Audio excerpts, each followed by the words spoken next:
This is Screamer, a 1995 racing game made by Graffiti and put out by Virgin Interactive. It's an arcade racer made explicitly for the PC, and it's in the mold of games like Daytona USA or Ridge Racer. And I remember the box saying, turns Ridge Racer on its ear, and in 1995, compared to the first Ridge Racer, I believe this is true. Okay, so let's dive in here and see what you get. So first, you're presented with a screen of several different fake cars. Yankee is the Corvette, for instance, and there's a Porsche and a few others that you might recognize. And you get both automatic or manual transmission for each car. And then you pick a track if you've done the normal game, and if you've done Championship, you race through a circuit of 6 tracks. This game has backwards tracks also if you get far enough in it. And so that's already kind of neat for 1995. Back then, if you bought a racing game, you might get 3 tracks like in Daytona if you're lucky. Sega Rally had 3, Ridge Racer had kind of 1 track that they kind of modified. This has 6 distinct tracks, and they're filled with a lot of detail. Compare this to, say, Need for Speed, which was one of its contemporaries. And you can see there's so much more going on. There's such a splash of color, and there's helicopters flying over, and trolleys, and all kinds of stuff happening. Have you ever heard of brake? And like in Ridge Racer, you've got the announcer. What would you do without that guy? The tracks have a lot of personality graphically. I feel that the curves aren't as memorable, the actual geometry of the tracks, compared to something like Daytona USA, where what I remember the most about Daytona is that you had these courses with a few corners, but every corner really counted. This tends to have a lot more curves that are just less memorable from a racing standpoint, maybe a little bit less strategy involved in cornering them. The drifting is it's physics-based, kind of unlike Ridge Racer. So, in Ridge Racer, you would, downshift or tap the brake or accelerate suddenly, and you go to kind of this drift mode where you were pretty much locked into the turn at that point. So you could kind of pivot your car as you're going through it.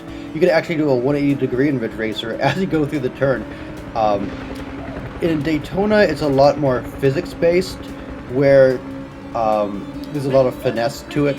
That Ridge Racer is more kind of twitch. Daytona is more kind of feeling out the physics. This is closer to Daytona, but there's a little bit less finesse to it. It's a bit simpler. And if you play it, you'll see exactly what I mean.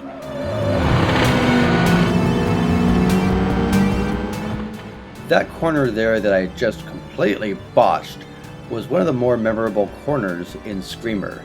It's a 90-degree corner near a hotel. And it's funny, it's the kind of part of a course you'd see more in Metropolis Street Racer or Gotham Racing than in, a Daytona clone. And this is clearly their Ridge Racer track. You'd almost expect to see Galaga up on the, a big screen near the beginning of the course. The graphics are pretty good for the time. They do warp a little bit, as was very common back then in the kind of the PlayStation era. You can see the curve kind of getting adjusted as it gets closer to me. But there's so much color, and the models are quite good. There's a little bit of pop-in and a little bit of draw-in, but it's pretty pleasant, where it doesn't pop in as much as draw-in. And yeah, that was a fake Daytona tunnel right there. Nice. Record! Whoa! Race to the snake!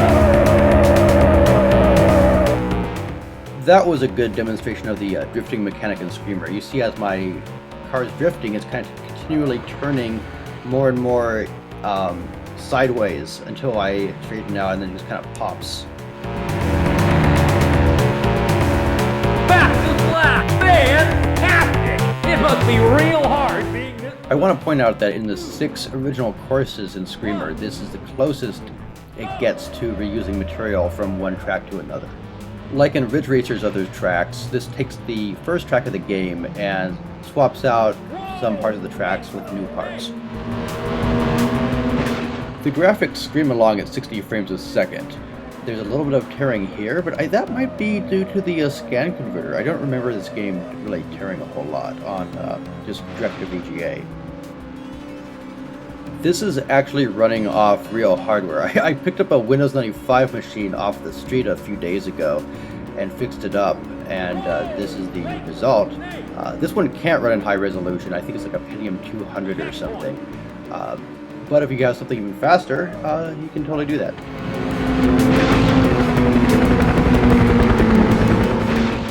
And this is the fake Dinosaur Canyon track, if you played Daytona USA, which I'm completely sucking at.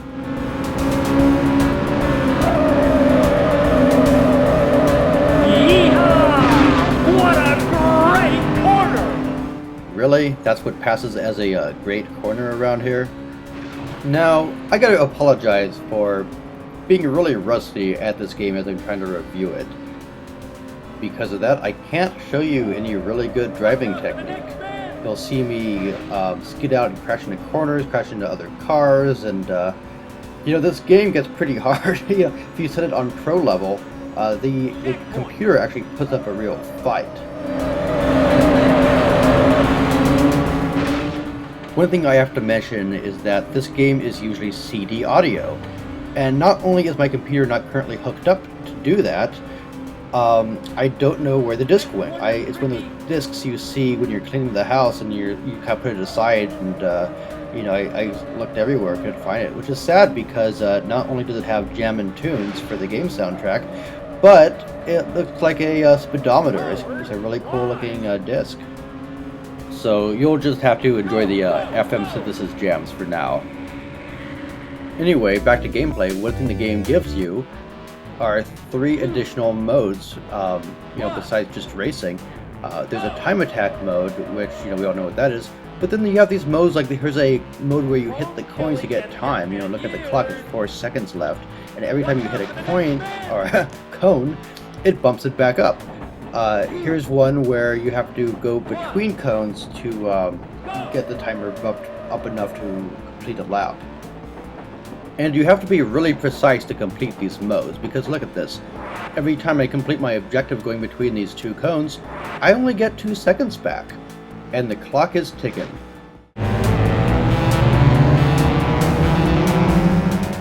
So that pretty much sums up Screamer, a game that I really recommend if you like the Ridge Racer games, or Daytona, Sega Rally, or Super GT, or any of those.